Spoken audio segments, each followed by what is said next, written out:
ODM. Asante sana. Before I say much, I want to deal with a few matters arising from what has been spoken here. Are we together? First, the issue of Sifuna, Edward Sifuna. I think none of you knows how Edwin Sifuna came into ODM. Edwin used to write in the Standard very good articles.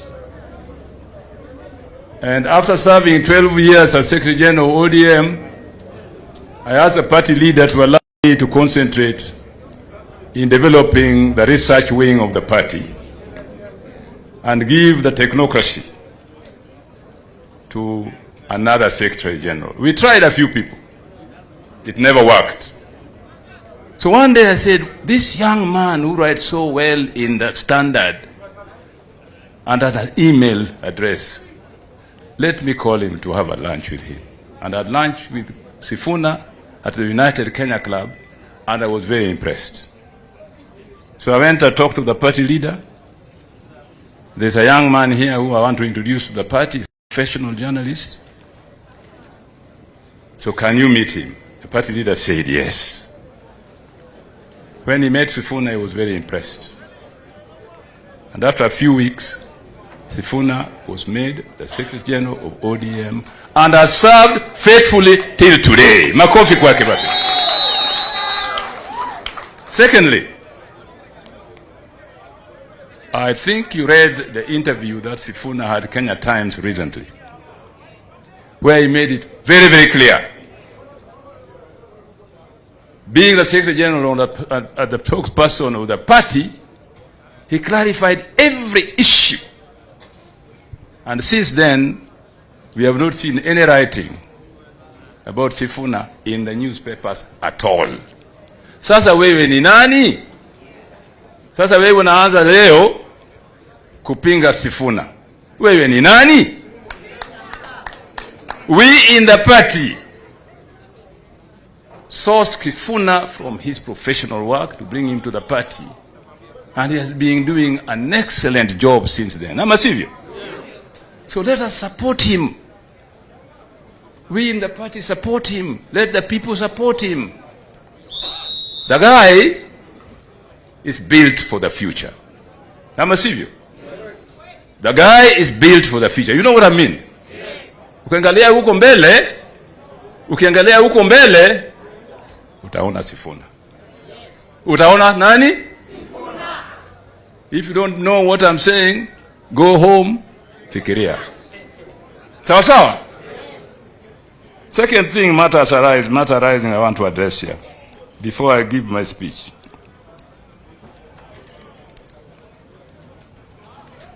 The issue of Azimio's position in the Assembly or in the Senate.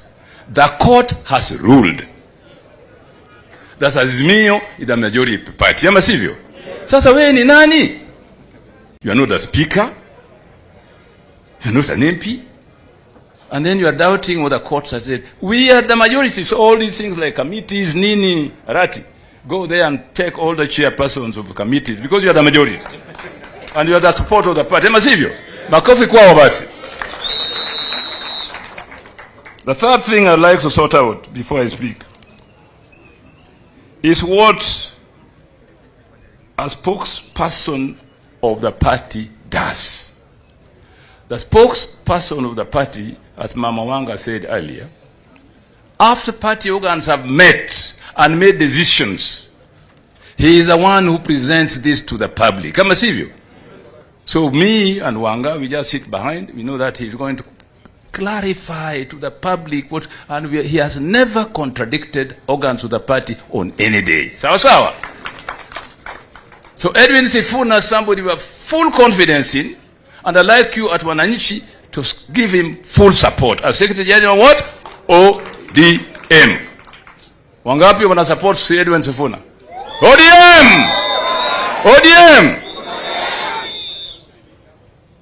The other issue that I wanted to talk about is border issues. Border issues.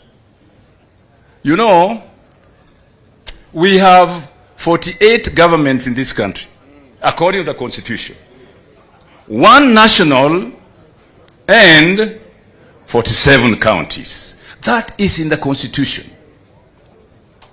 Nobody, even the president, can imagine that you can create laws that govern movement across the borders, which makes it very difficult for the people who live in a county there to have their freedom and their protection.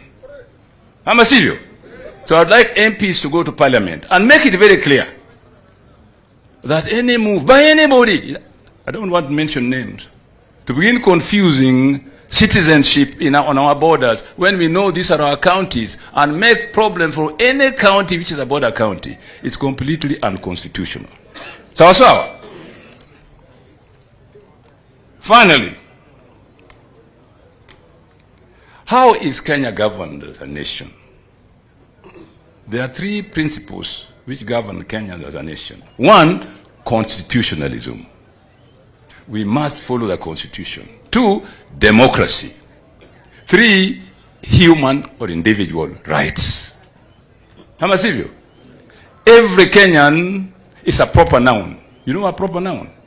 If I say I am I. If I say we are we. If I say they, we are they. There's no person who can be at the same time a I and a we. Hakuna. Therefore, if the Constitution says that every Kenyan has human rights, let nobody, even at the highest level of government, try to create certain laws that confuse this. Sawa sawa. Because all of us, as Kenyan citizens, we have a right to defend our rights. Sawa sawa. The other thing I want to talk about now, not matters arising as a substantive issue. The issue of democracy, prosperity, and independence. The ODM Constitution and ODM manifestos ever since we founded ODM 20 years ago always clearly state that the party stands for democracy, prosperity, and independence of our nation. These are the things that give the individual the right and express himself as a right. When you are prosperous, you have an equal chance as others to be prosperous. You have an equal chance to enjoy the development in your county and your nation. Do you get me? I hope you are following me. You are. Makofi kwa watu. Because, where is my governor here? You know, this is the governor of what? Kakamega County. Kakamega as a county is enshrined in the Kenyan Constitution. Kakamega as a county is expected to perform certain functions, to deliver certain services to their people. I'm a civil. And the Kakamega people have chosen him freely to represent them at the highest level of the Kakamega government to make sure that these things are what? Delivered. Sit down, please. Now, who are you now? You are who? To be selling another message to other people. That there's another person who can deliver this service apart from this person. Is there another person? Is there another person? Kwa hivyo sisi tumekuja hapa leo kuunga mkono gavana wa Kakamega kama gavana ambao atahudumisha watu wa Kakamega kama wa Kenya. Ama sivyo? Ama sivyo? So let's see here today giving full support, rallying behind, and going forward, led by this fellow. Makofi kwake basi. Asanteni sana.